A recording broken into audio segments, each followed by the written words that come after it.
We see it in another form, which is leftism. Communists, anarchists. There is a certain strain of radical transsexuals. For them, everything is political. Everything is ideological. All this propaganda that's got them whipped up about fascism, a trans genocide, about the healthcare system. They believe the meaning of life is a political struggle, a political victory. And so they have no love, no charity towards their opponents. These are the different strains of nihilistic violence coming from all angles that we've seen. And notice it comes from everywhere. It comes from the political left. And by the political left, I don't mean every Democrat. I don't mean every liberal. I don't mean every Kamala voter. I mean a specific sect of the radical left that recognizes no limiting principles. We see that kind of nihilistic violence from a certain crowd of Jewish Zionists and their allies. Some evangelical Christians, atheistic Jews that are sympathetic, that wield immense influence in our government, and they want to wield our military against their adversaries. And we see it in the barbarians. We see it in the unthinking, primitive, backwards, regressive, you could say, undeveloped masses of people in other unenlightened parts of the world that are coming here and visiting the savagery upon us.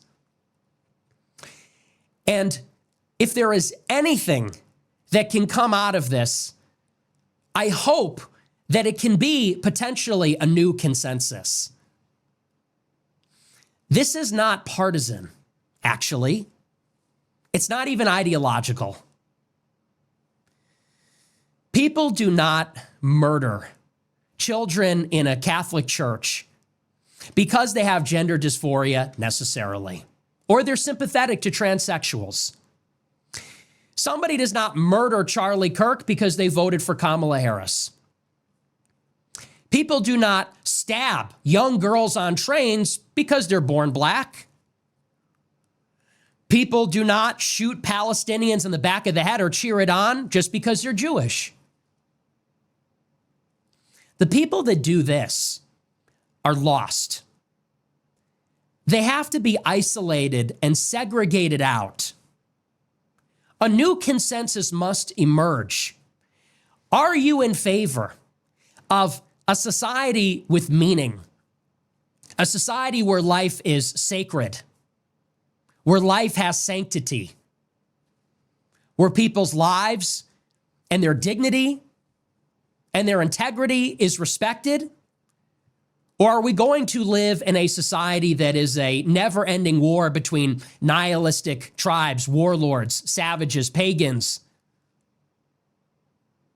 I see an emerging consensus, and I think that the mature people that actually love America, actually love our children, the people that recognize the division, the peril that we're in, we need to fortify a new consensus and rally the people of conscience, the people of decency, the people of humanity, the people of charity towards their fellow man, against those that want to kill us, against those that laugh and celebrate when innocent people are harmed. For any reason, for any ideological reason, against the people that are cruel, the people that are hateful. And by that, I mean the people that are really cruel, not the people that say things you disagree with, not the people that are provocative, not the people that are sometimes angry, but the people that are really cruel and really evil. And let me be clear about this, because I understand not a lot of people are loving this message right now. This is not the message that a lot of people want to hear right now. This is exactly the message what I want to hear right now. So I don't even understand why Nick is saying this. He is spot on. He is spitting some facts. And I'm sure you also fully agree with this. I completely agree with everything Nick just said here. And I feel like more people need to spread this message. Like, it's really good he says these things. Like, you can say whatever you want about Nick, but you can't call him a liar. Like, you can agree with him, you can disagree with him, but he has some really, really good points here. Here's another message you can try on for size.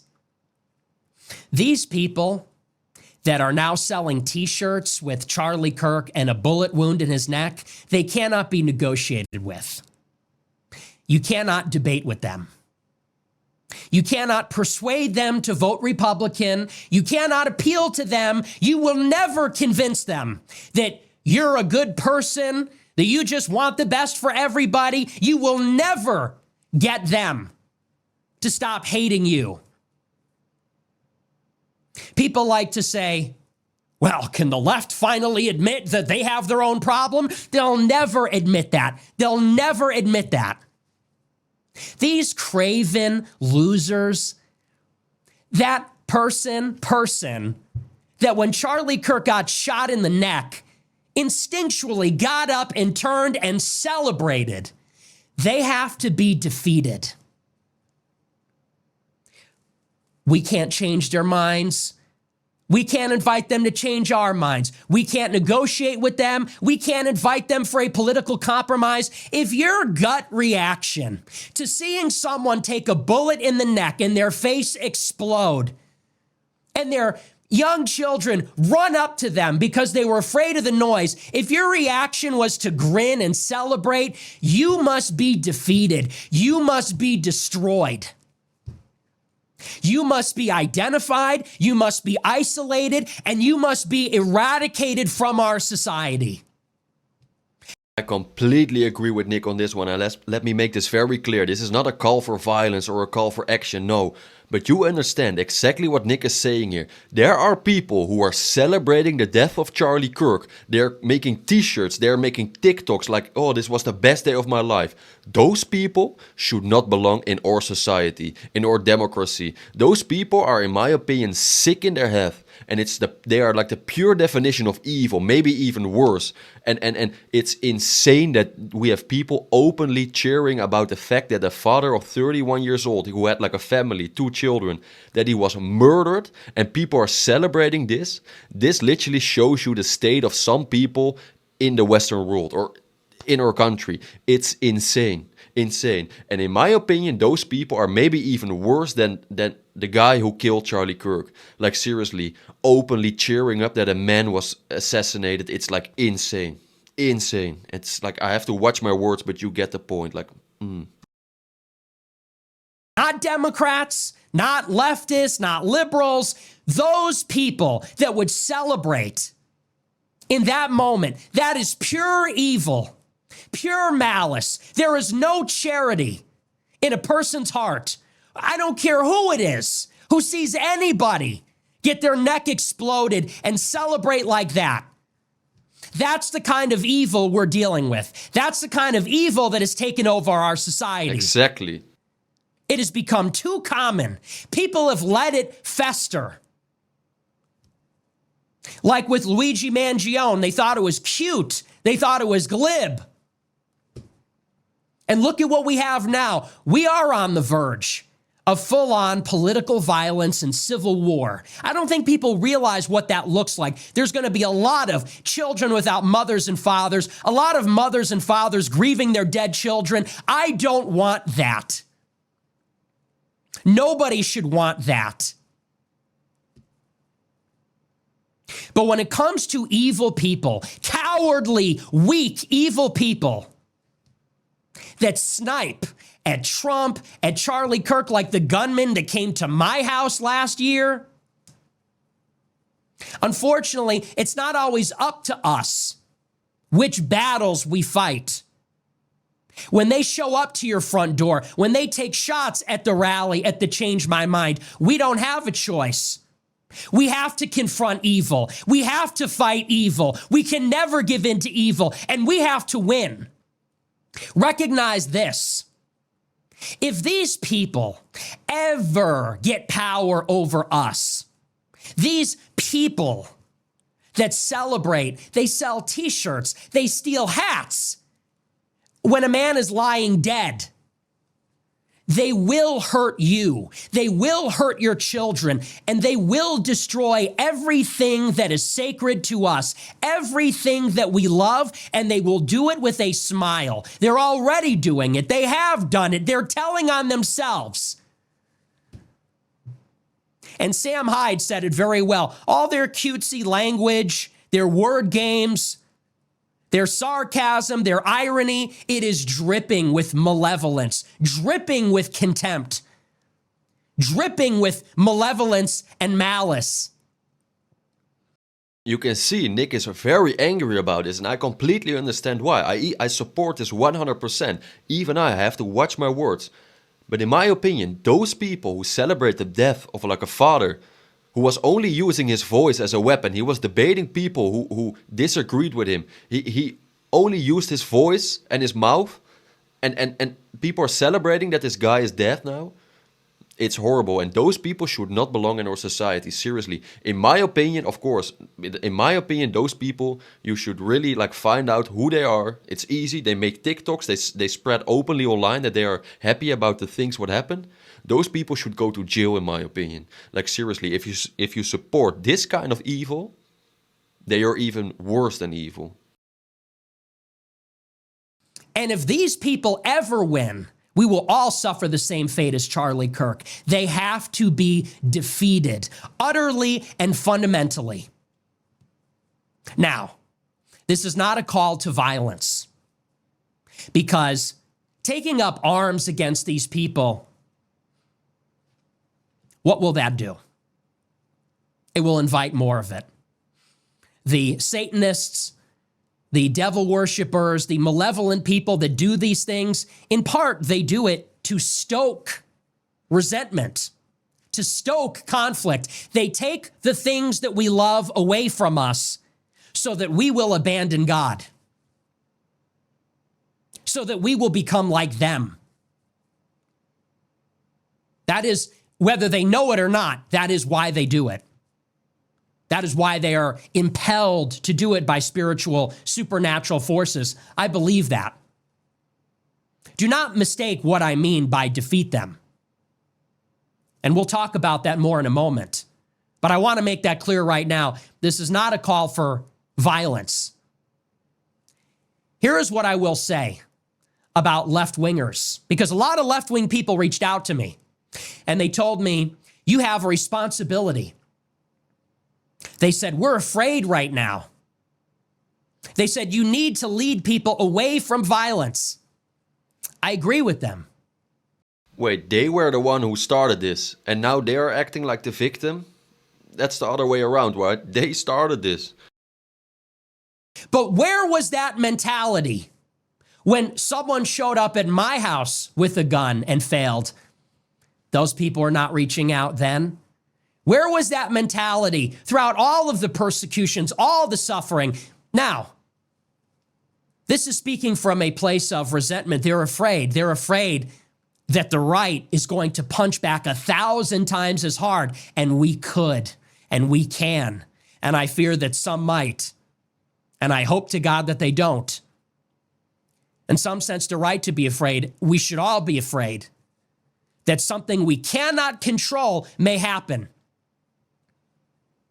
Here is what I will say to those people. I and Charlie Kirk for years pushed a peaceful resolution. We invited the left to debate, negotiate. We played within the system. When Obama told us, you got to win elections, we tried that. And look at what they did to Trump. They shot him in the fucking head. We tried to do it your way. We tried to debate, to go to the polls, the voting booth. People ran for office, and what did they encounter? Intimidation, menacing, harassment, slander, lies, assassination attempts, and successes.